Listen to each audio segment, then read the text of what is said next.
नमस्कार. आज आपण जी भाजी बनवतोय ती कुठल्याही हॉटेलमध्ये तुम्ही खाल्ली नसेल, पण अशी चमचमीत भाजी तुम्ही घरी नक्कीच बनवू शकता आणि जी खाल्ल्यावर तुम्ही म्हणाल खरंच खूप भारी भाजी होती. खरं तर ही भाजी बनवताना विचारही केला नव्हता की इतकी जबरदस्त चव लागेल याची. चला तर मग माझ्या या नवीन प्रयोगाला सुरुवात करते. तो कसा केला ते बघूया. त्यासाठी 2-3 मध्यम आकाराचे कांदे घेतले आहे आणि त्याची वरची सालं काढून घ्यायची आणि त्याला व्हिडिओत दाखवल्याप्रमाणे अशा 4-5 चिरा असे उभ्या मारून घ्यायच्या आहे. आता हा कांदा आपल्याला गॅसवर भाजायचा आहे. त्यासाठी गॅसवर जाळी ठेवायची आणि गॅस मध्यम ठेवायचा. त्यावर कांदा ज्या बाजूने आपण चिरा मारल्या आहेत ना त्या बाजूने ठेवायचा, म्हणजे तो आतपर्यंत चांगला भाजला जातो. त्याला जरा जरा वेळाने अलट पलट करत तसं भाजून घ्यायचं आहे दोन्ही बाजूनी. आणि हे बघा असं छान कांदा भाजून झाला ना की तो काढून घ्यायचा, म्हणजे तो गार होईपर्यंत आपण दुसरा मसाला तयार करूया. मसाला भाजण्यासाठी मी इथे लोखंडी तव्याचा वापर करते. त्याच्यात मसाला खूप छान भाजला जातो.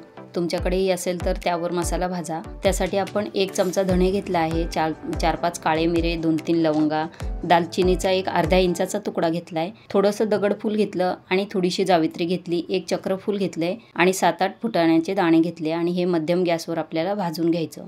मसाला भाजला की तो काढून घ्यायचा. त्यानंतर तव्यावर 2 चमचे सुक्या खोबऱ्याचा किस, 1 चमचा तीळ आणि 1 चमचा खसखस टाकली आणि ती सुद्धा भाजून काढून घ्यायचं आहे. त्यानंतर 2-3 हिरव्या मिरच्या, 2-3 लसूण पाकळ्या आणि 1 छोटासा आल्याचा तुकडा सुद्धा भाजून काढून घ्यायचा आहे. मसाला भाजून झालाय, तो गार होतोय. माझ्याकडे फ्रीजमध्ये वाल, पापडी, वटाणा, पावटा या शेंगा होत्या. त्याच्या मी बिया काढून घेतल्या आहे आणि त्या बिया आता आपण स्वच्छ धुवून घ्यायचा. त्याच्यामध्ये मी आता ताजे हिरवे जे हरभरे मिळत आहेत ते 1-2 मूठ टाकायचे आहे आणि हे सर्व बिया आपल्या व्यवस्थित आपण धुवून घ्यायच्या आहे.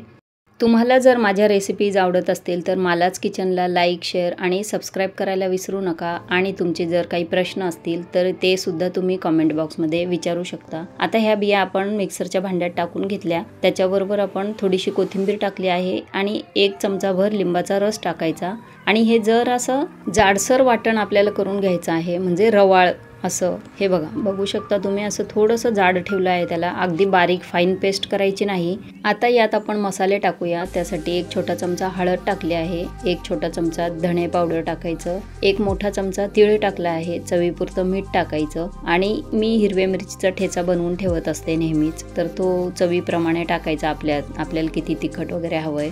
मी इथे 1 चमचा टाकला आहे, किंवा तुम्ही लाल तिखट सुद्धा टाकू शकता. आता 3 मोठे चमचे आपण बेसन पीठ टाकलं आहे. आता बेसन पीठ 1 चमचा आणि 1 चमचा तांदळाचं पीठ, 1 चमचा ज्वारीचं पीठ असं सुद्धा तुम्ही टाकू शकता. आता हे सर्व साहित्य व्यवस्थित एकजीव करून घ्यायचं. गरज वाटली आपल्याला बाइंडिंग व्यवस्थित होत नसेल सारणाची तर मग आपण त्याच्यात परत पीठ ॲडजस्ट करायचं किती लागत असेल तेवढं. आणि थोडीशी कोथिंबीर सुद्धा टाकली आहे. आता ही अशी माझ्याकडे जाळी आहे, किंवा तुमच्याकडे स्टीलची जाळी वगैरे असेल ना त्याला सुद्धा तेल लावून तुम्ही अशी लाडू बनवून त्याच्यावर ठेवायचे. छोट्या छोट्या आकाराचे बनवायचे अगदी.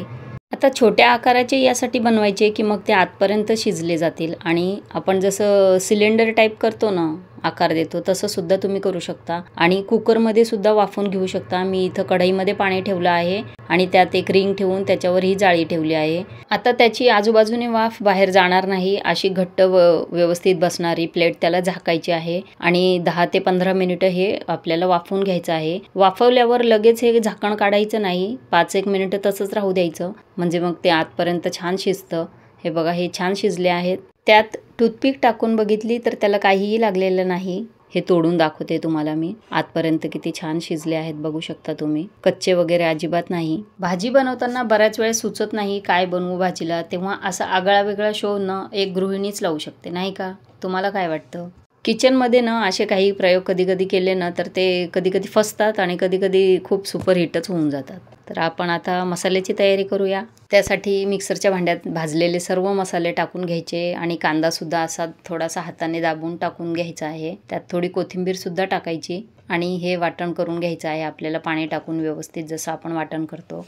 आपण ह्या वाटणात सर्व बेसिक मसाले वापरले आहे, कोणतेही असा वेगळा मसाला काही वापरलेला नाही. त्यामुळे तुम्हाला भाजी बनवताना कोणतीही अडचण येणार नाही, कोणताही मसाला बाहेरून आणावा लागणार नाही.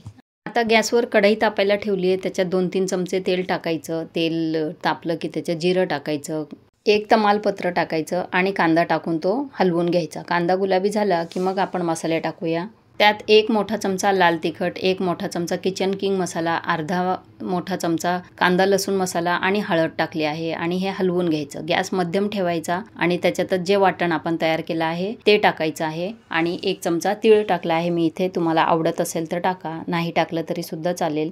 त्यातच आपण 1 चमचा कसुरी मेथी सुद्धा टाकली आहे आणि ह्या मसाल्याला तेल सुटेपर्यंत तो छान आपल्याला परतून घ्यायचा आहे. मसाला छान परतून झाला, त्याला तेल सुटायला लागलं की मग त्यात जे आपण मटर मॅजिक कोफ्ता बनवला आहे तो टाकायचा आहे त्याच्यात आणि ते सुद्धा हलवून घ्यायचं मसाल्याबरोबर आणि त्यानंतर त्याच्यात आपण गरम पाणी टाकायचं आहे. इथं मी मिक्सरचं भांडं सुद्धा धुवून टाकलं आहे.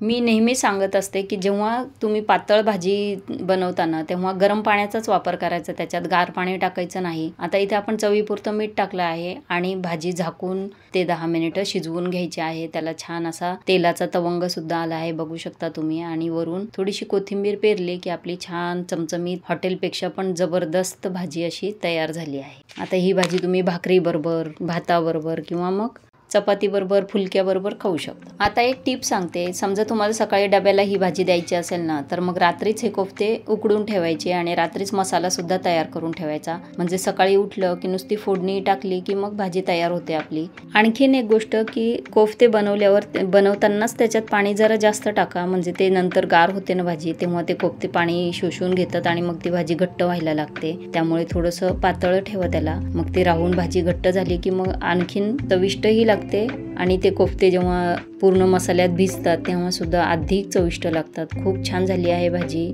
रेसिपी आवडली असेल तर मित्रमैत्रिणींना, नातेवाईकांना शेअर करा आणि तुम्ही सुद्धा बनवून बघा. धन्यवाद.